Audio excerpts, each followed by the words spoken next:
Здраво, јас сум читачот и денес повторно се наоѓам во Europe House и во ова видео ќе зборувам за физика на тагата од Георги Господинов. Господинов е еден од веројатно најчитаните, најпреведувани и најпопуларни бугарски писатели во моментов, современ писател. Господинов пишува и поезија, пишува кратки раскази, романи и речиси сето негово творештво го имаме достапно на македонски во превод. Има неколку збирки раскази напишано, неколку збирки поезија. Има 3 романи напишано, од кои првиот роман со кој што го привлече вниманието е природен роман или на бугарски естествен роман.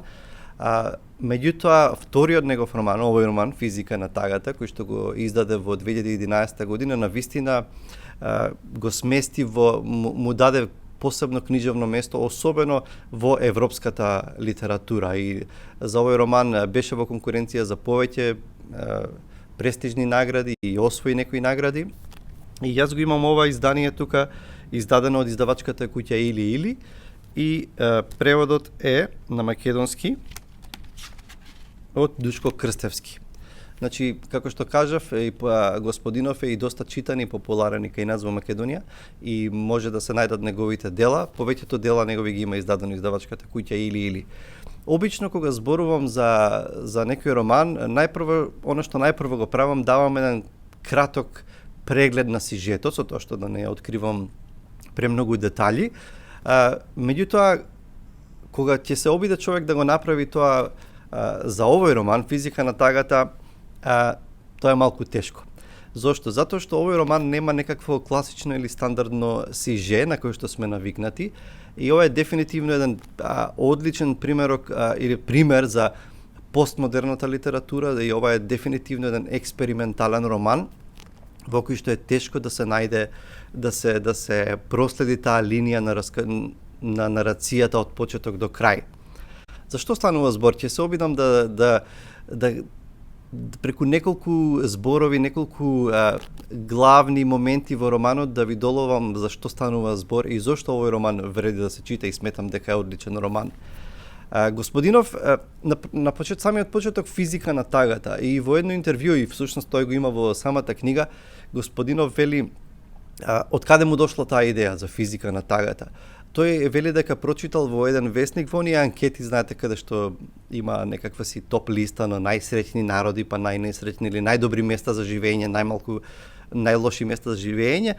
И тој вели дека на едно место прочитал дека бугарите се всушност најтажната нација на светот. Господинов се обидува да ја лоцира, на некој начин да ја опише таа тага и да се обиде да види дали постои навистина бугарска тага или постои балканска тага или тагата или меланхолијата на некој начин иста низ целиот свет и е некој вид на универзално чувствување и доживување на самиот живот.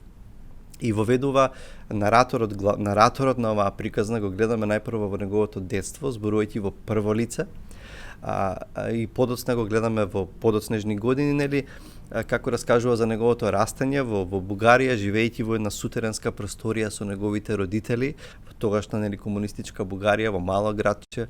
Подоцна заминува од таму и оди низ целиот свет, за да во еден момент повторно раскажувачот се врати во неговото градче, го изнајми и го најде истиот сутеренска просторија, сутеренско станче во кое што живеел со родителите и се смести таму и пробува да пишува, да документира, едноставно да складира што повеќе информации и докази за едно време. Меѓутоа, има една, освен тагата која што е присутна и со која што Господинов се занимава, има уште два многу важни моменти во овој роман. Тоа е метафората на Минотаурот и емпатијата. Минотаурот игра важна улога и се провлекува низ целиот овој роман.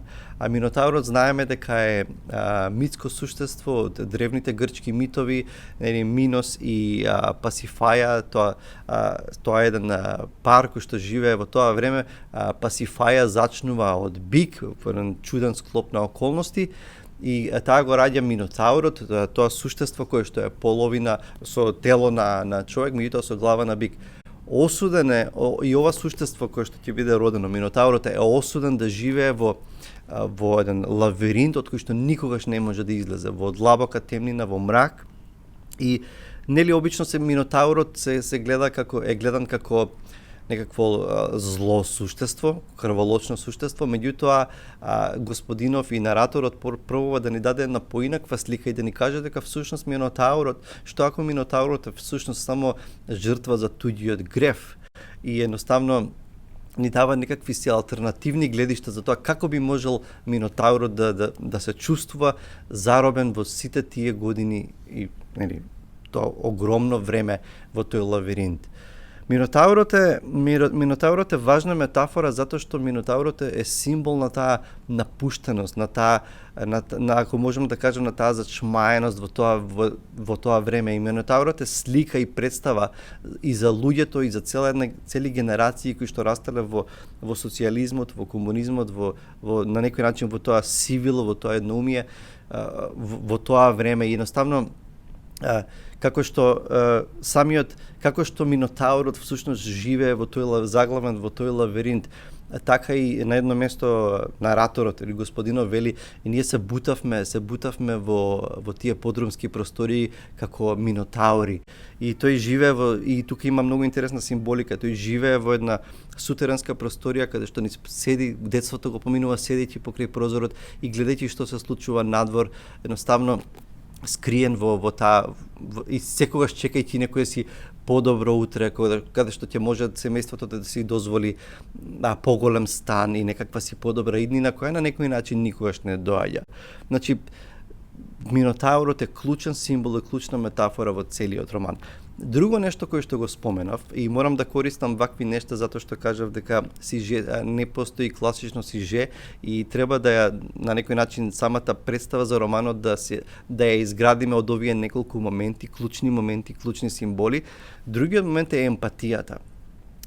И на едно место ова момче додека расте всушност има способност да влегува во туѓите животи, во смисла да влегува во туѓите чувства или да ги гледа нештата низ призма или да ги чувствува нештата низ призма на другите. Така што и тоа господинов многу вешто го прави одеднаш, зборувајќи во прво лице, продолжува да зборува во прво лице, меѓутоа сега не зборува момчето, туку неговиот дедо кој што се наоѓа на селски панаѓур многу пред тоа или пред Втората светска војна.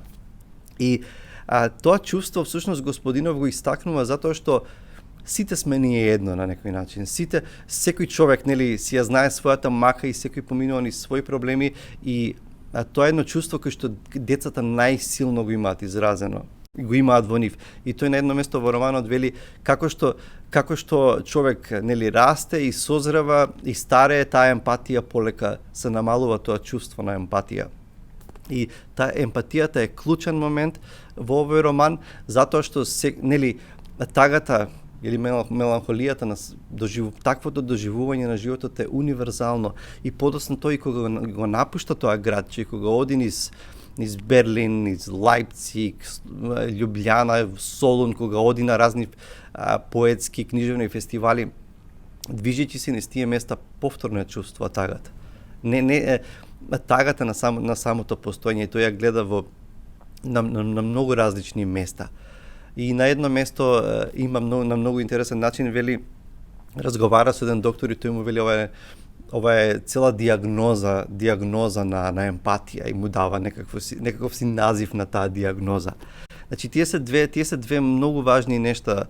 Меѓутоа ако има едно нешто што јас лично го доживеав многу силно во овој роман, тоа е на колку успешен начин господинов прави еден каталог на самото постоење, каталог на самото едно време и всушност става идејата за таа временска капсула каде што седејќи во тој подрум почнува да собира и сечоци од весници, предмети и да замислува некаква си временска капсула каде што ќе конзервира едно време за постапокалиптичниот читател, кој што еден ден можеби ќе најде таа временска капсула и ќе најде сведоштва за едно време.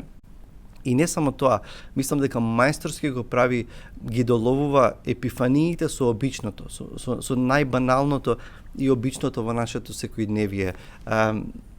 Не знам, прошетка на некоја лисабонска уличка и мирисот на цвеќиња што доаѓа од некој двор, или погледот низ хотелската соба, не знам, во Солун, мирисот на хотелските соби, значи она буквално епифанија со секојдневното, она што го гледаме и кај Джеймс Џојс.